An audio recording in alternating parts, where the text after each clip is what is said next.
codificación de fuente es la de representar la información de fuente con la menor cantidad de bits posibles, ¿no? Es por ello que en ocasiones se habla de compresión de la información. Entonces, para lograr este propósito, pues el codificador de fuente elimina la redundancia que está presente en la señal a la entrada, ¿no? Entonces, de ahí pasaría a lo que es básicamente el codificador de canal, que lo que hace básicamente es proteger los bits, que es el resultado de la compresión contra errores producidos en el canal. Ahora, naturalmente es entendible el tema de que cuanto más redundancia haya, pues, o mejor dicho, se haya eliminado, más importante será pues cada bit, ¿no? En el sentido de que si se recibe con error, pues sus efectos se propagarán cuando se descomprima la señal recibida, ¿no? Entonces, ¿cómo se protegería entonces los bits en el codificador de canal? Pues añadiendo redundancia, ¿no? Entonces, pero hay que tomar en cuenta que el tipo de redundancia que está básicamente destinado a evitar que se produzcan errores en el canal, pues no es, digamos, no es cualquier redundancia, ¿no? Sino es muy específica. Entonces, una forma, aunque poco eficiente, sería pues que el código del canal consiste en repetir cada bit un número impar n de veces, ¿no? Y en el codificador, que decidir en este caso por mayoría si en los n bits recibidos hay más unos que ceros. Entonces, si es así, se decide que se transmitió un 1 y de lo contrario se transmitió un 0, ¿no? Entonces, la secuencia de bits que sale del codificador del canal, pues debe ser transformada en formas de onda que se adapten a la característica del canal. Por ejemplo, si el canal es limitado en banda, pues no se gana nada transmitiendo potencia fuera de ella, ¿no? Entonces, el contenido del modulador digital es hacer corresponder las formas de onda de un conjunto finito y discreto con los bits que se tienen a su entrada, ¿no? En el caso más simple, digamos, la transmisión de un bit de valor 1 se corresponde con una forma de onda rectangular de un determinado nivel de voltaje, mientras que el 0 se corresponde con otro nivel distinto, ¿no? Pero se pueden también concebir esquemas más eficientes sin más que considerar pues un número mayor de niveles posibles, ¿no? Haciendo la correspondencia entre varios bits y una forma de onda. Por ejemplo, los bits de entrada al modulador se pueden agrupar de 3 en 3 para transmitir pues, un pulso rectangular que puede tomar uno de entre 2 a la cubo 8, ¿no? Niveles posibles, más o menos como explicábamos con las figuras anteriores, ¿no? Y básicamente el punto clave, digamos, de un diseño apropiado está, digamos, en elegir de forma adecuada, pues, la forma de onda para que su número sea lo mayor posible, ¿no? Y sean lo suficientemente distintas como para que, al ser deterioradas por el canal, pues se puedan seguir distinguiendo en el receptor. El canal, que está indicado en la figura de arriba, se corresponde con el medio físico sobre el que transmitimos la señal que sale del modulador. Por ejemplo, el canal puede ser una línea de transmisión física, ¿no? O también no física, como es el espacio libre. Ahora, no todos los medios físicos atenúan la señal transmitida al menos de dos maneras, ¿no? Por un lado, la distorsionan la forma de onda y por otro lado, pues corrompen más bien la señal incorporando ruido, ¿no? Entonces, en última instancia, son estos efectos indeseables los que dan sentido pues a muchas de las técnicas que vamos a ver más adelante en el desarrollo del curso, ¿no? El tema de la cómo modular, digamos, adecuadamente las señales para protegerlas con el tema del ruido, ¿no?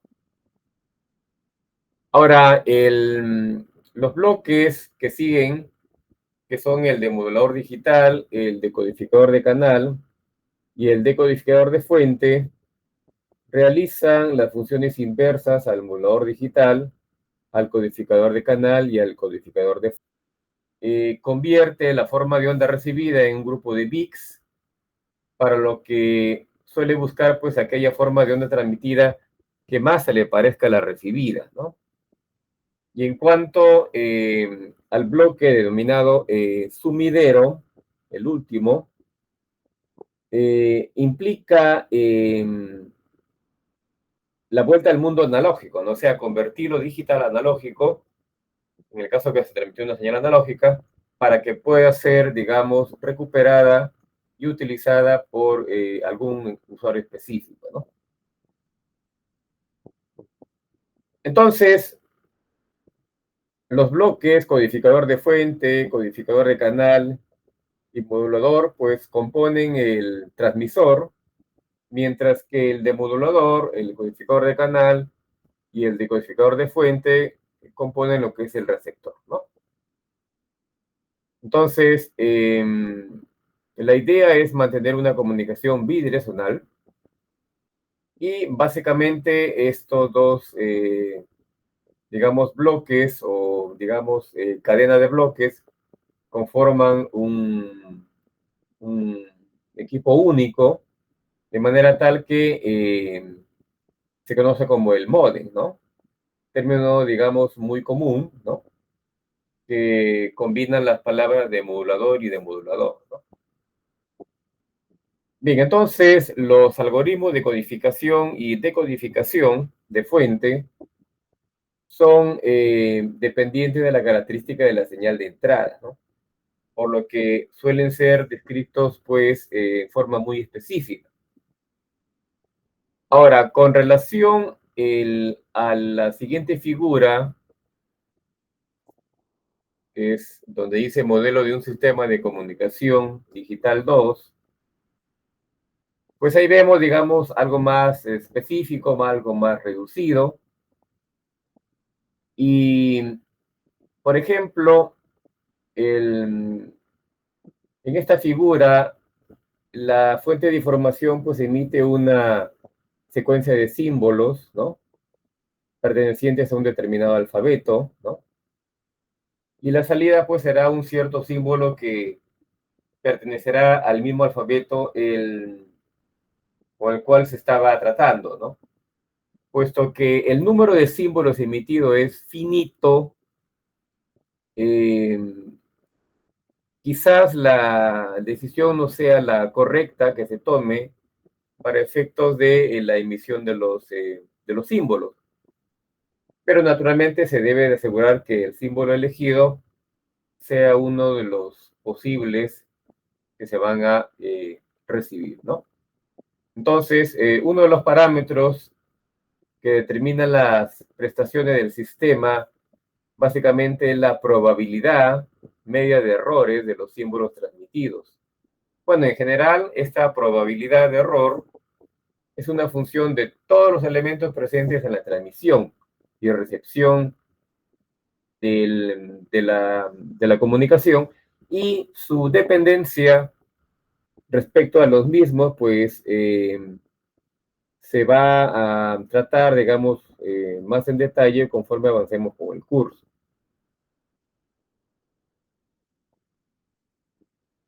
Muy bien, ¿qué es lo que vemos acá? acá vemos ya, digamos, lo que es el canal de ruido aditivo, ¿no? Entonces, este modelo del canal que se muestra en la figura de arriba, voy a aumentar esto. En este modelo, la señal transmitida SDT se corrompe por una señal de ruido que modelamos como la función muestra de un proceso aleatorio NDT, de forma pues que la señal a la salida del canal está dada por la suma de RDT, que es igual a SDT más NDT, ¿no? Entonces, el proceso NDT deberá caracterizarse de manera estadística y en muchas ocasiones supone pues que es un proceso blanco y gaussiano, ¿no? O sea, normalmente como lo llamamos el AWGN, ¿no? Que es el ruido, que es el ruido blanco y gaussiano, ¿no? Entonces, debido a su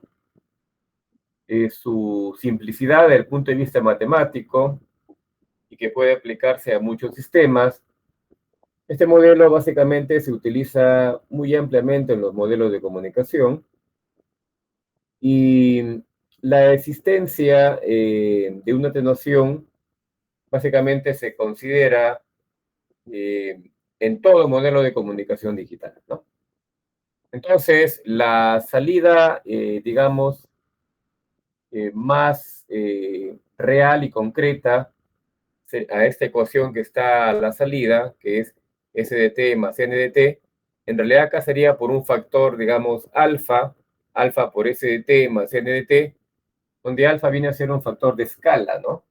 Un factor de escala que considera en este caso la atenuación que sufre la señal de entrada, que es SDT, al pasar por el proceso de combinarse con el ruido y naturalmente doparse con el ruido, ¿no?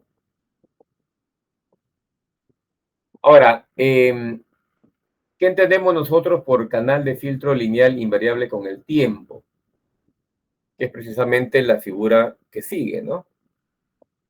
Normalmente la llamamos el LTI, ¿no?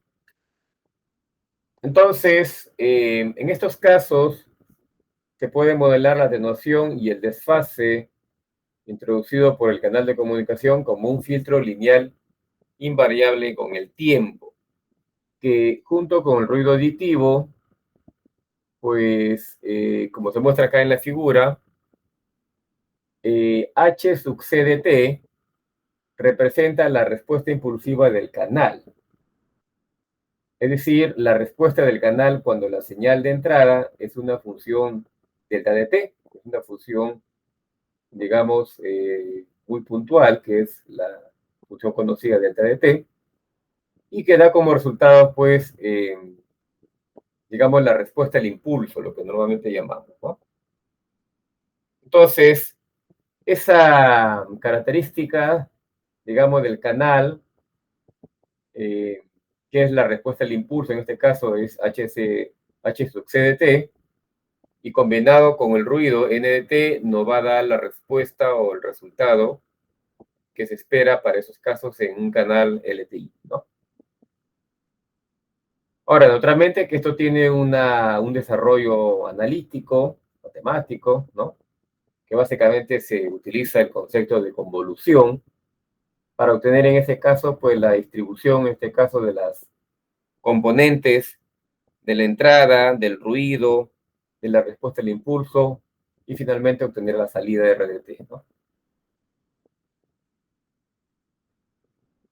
Bien, entonces, la otra figura, que es básicamente el canal de filtro lineal variable con el tiempo.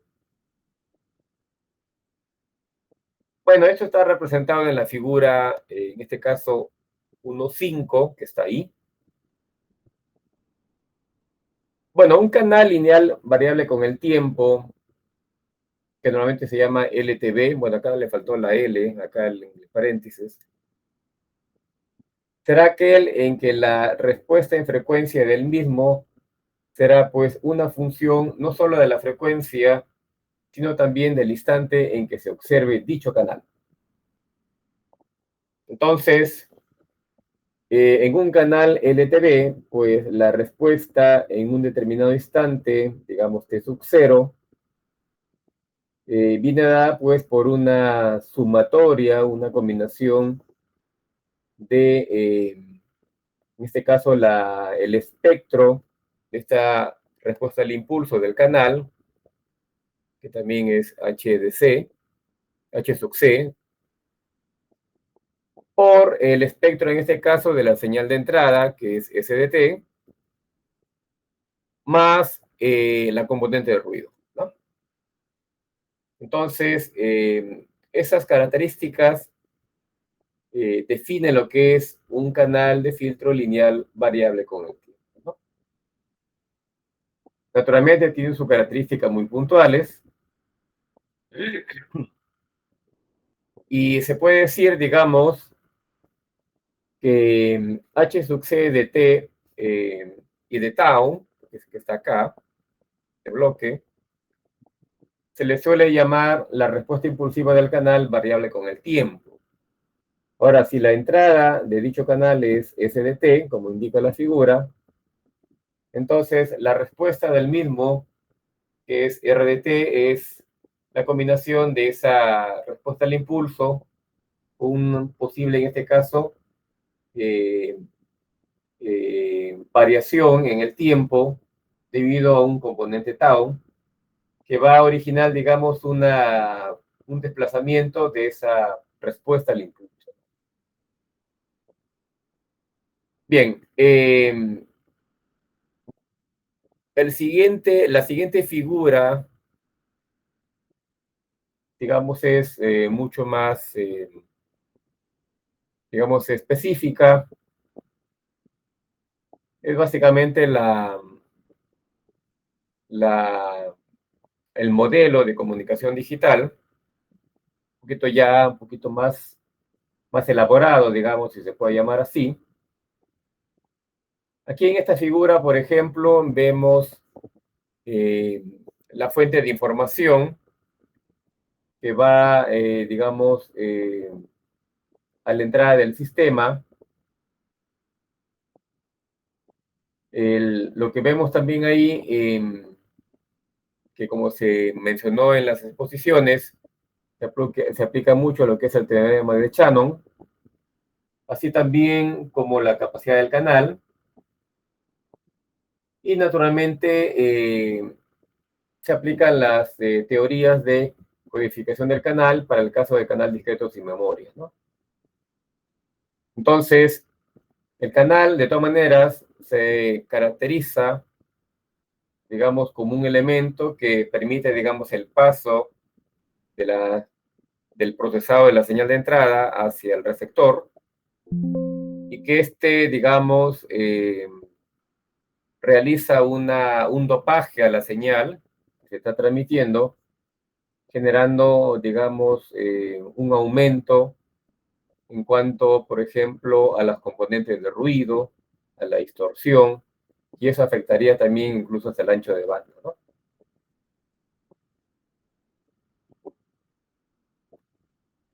Preguntas, dudas, hasta acá, jóvenes. Preguntas, dudas.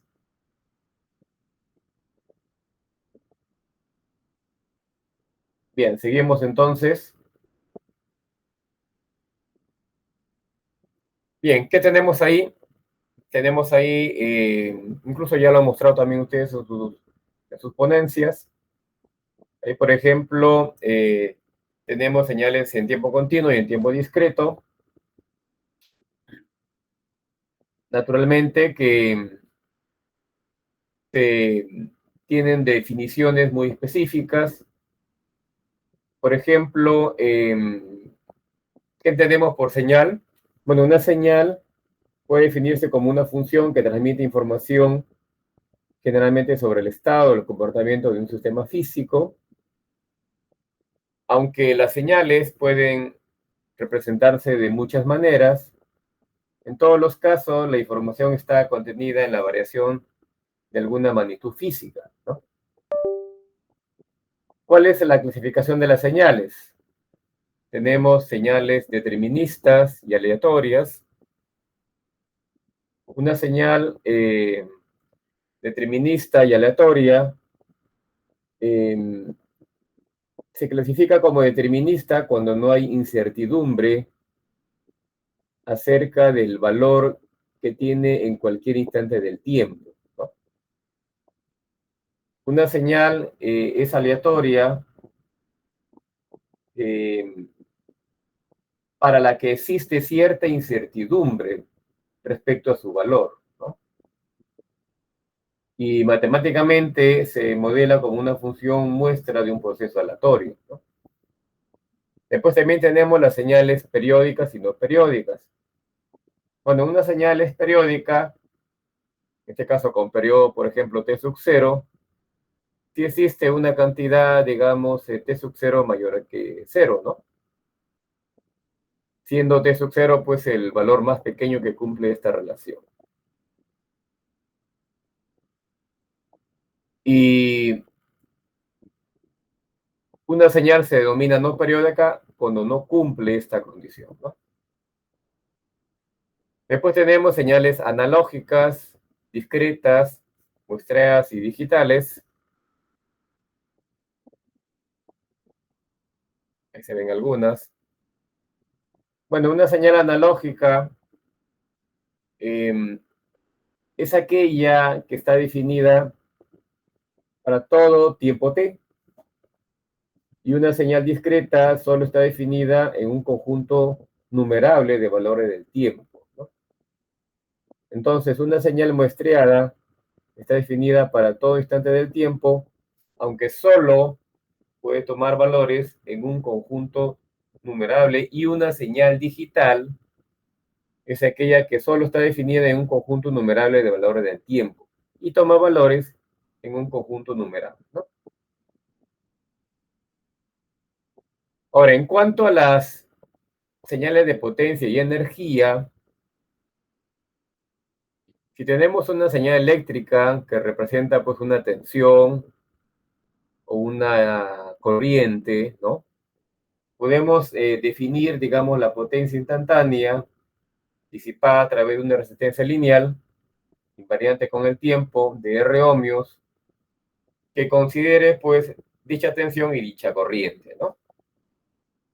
Entonces, en los sistemas de comunicación, en este caso, la resistencia R suele denominarse, digamos, al valor de un ohmio, y partiendo de esta definición de potencia instantánea, dar una señal, digamos, cualquiera, se define pues la potencia instantánea de la misma en función precisamente de esa corriente y de esa tensión, ¿no?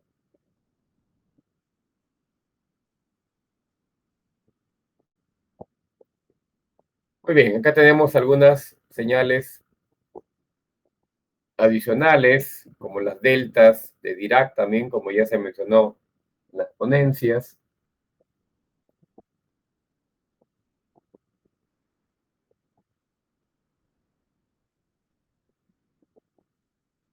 Muy bien, acá tenemos la función sin, o SA también como se le llama, que básicamente representa, digamos, el espectro de una secuencia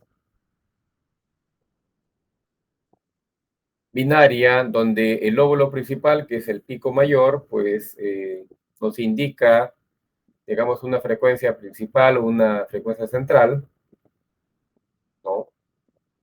Y los lóbulos laterales, los más pequeños, digamos, nos indica, digamos, una representación de unas componentes distribuidas de esa señal principal. Después, acá tenemos un diagrama de bloques general en función básicamente de las componentes simbólicas tomando en cuenta pues las etapas de codificación, modulación, el canal en sí, después la demodulación, la decisión de símbolos y el decodificador, ¿no?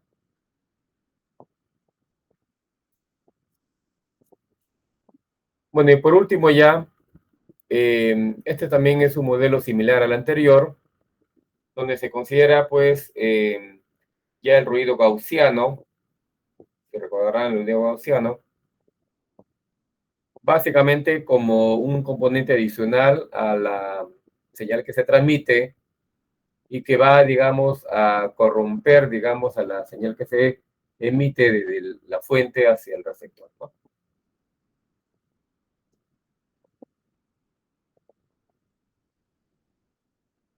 Estas figuras nos indican, digamos, el concepto de lo que es digamos, un modelo de comunicación en función, digamos, de los bloques de codificación, del canal digital, del decodificador también, y también considera lo que es el concepto de canal discreto sin memoria y canal binario simétrico, ¿no?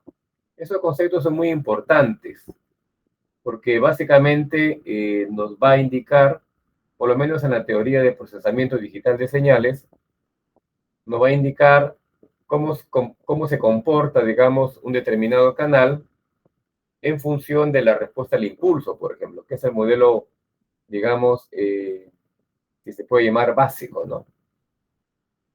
Porque si bien es cierto, ya con la presencia de una señal real, se ve, digamos, el comportamiento ya efectivo de ese canal, ¿no? Entonces, el, lo que se está mostrando acá, por ejemplo, es cómo es que podemos representar ese canal discreto sin memoria cuando se tiene una entrada X, digamos, frente a la característica del canal y cómo obtenemos esa salida representada por Y, ¿no? Después, el canal simétrico binario simétrico, pueden ver ahí que es un cruce de vectores, es un cruce de información que nos indica pues la característica de, de la relación que existe entre las entradas y las salidas, que pueden darse más de una posibilidad para poder, digamos, obtenerse, digamos, la respuesta impulsiva, ¿no? Ese es el famoso canal BSC, ¿no? El BSC, ¿no? Entonces, este, esta característica, pues, tenemos ahí, por ejemplo, como X1, si lo representamos por un cero, acá a la salida, digamos, de este impulso, tenemos un 1, representado por I sub 2, y después el X sub 2 puede ser un 1, el I sub 1 puede ser un 0, ¿no? Naturalmente, acá se aplican probabilidades de que exista el error que pueda presentarse cuando se transmite un 0, llegue el 0, cuando se transmite el 1, llegue el 1, ¿no? Entonces, desde el punto de vista, por ejemplo, de las probabilidades, naturalmente se va a tener en cuenta eh, qué pasaría si es que se transmite un 0 y llega un 1 o viceversa, ¿no? Entonces, ¿cómo es el efecto de ese canal simétrico binario, ¿no?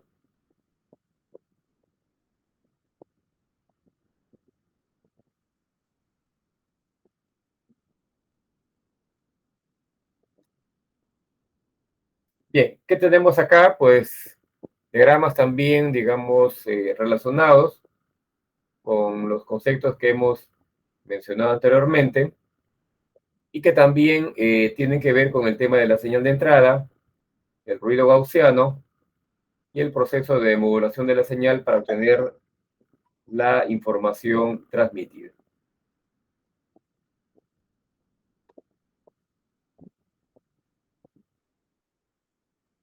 Bien, por último ya, esta figura nos indica, digamos, el modelo general de un sistema de comunicación digital, ¿no?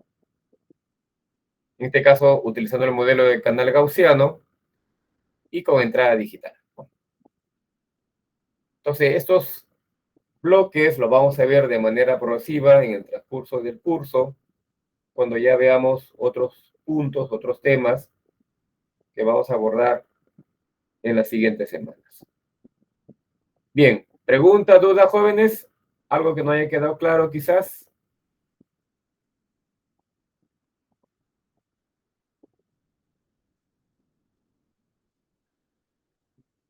Así es, con la presencia en este caso de señales, de las posibles señales de entrada-salida, naturalmente tomando como base lo que es el ruido gaussiano, ¿no? Ruido blanco gaussiano, ¿no?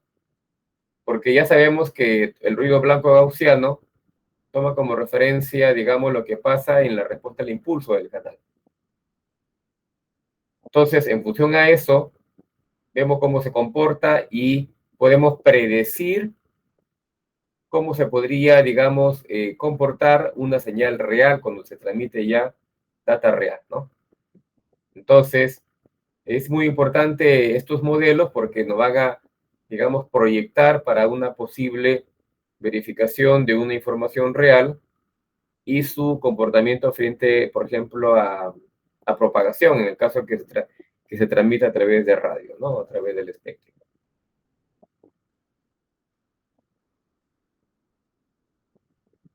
¿Qué más, jóvenes?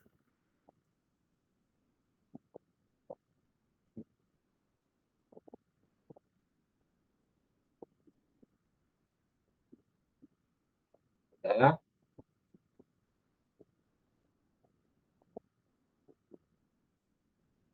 Bueno, entonces vamos a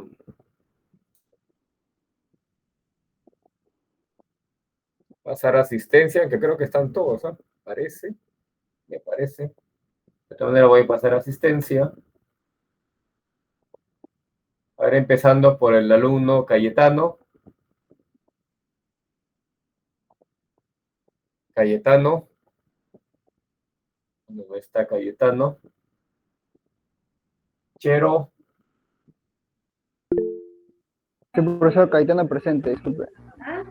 Ya Cayetano te marco. Ya está Chero también. Después Manja. Manja. Ya, listo. Después Montalvo. Presente. Ortiz. Ortiz. Aunque Ortiz estaba. Ahí está también Ortiz, solo que se ha dormido, creo, pero sí estaba al inicio. Quiatupa. Quiatupa. Bueno, no está Quiatupa, creo. Ruiz Borja.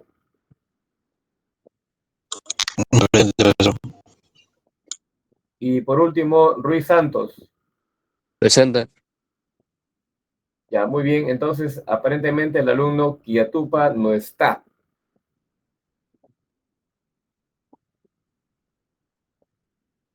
Bueno, si no está, no está, pues, ¿no? Bueno, sería entonces 88% de asistencia. Muy bien, jóvenes. Entonces, nada más por hoy día. Seguimos la siguiente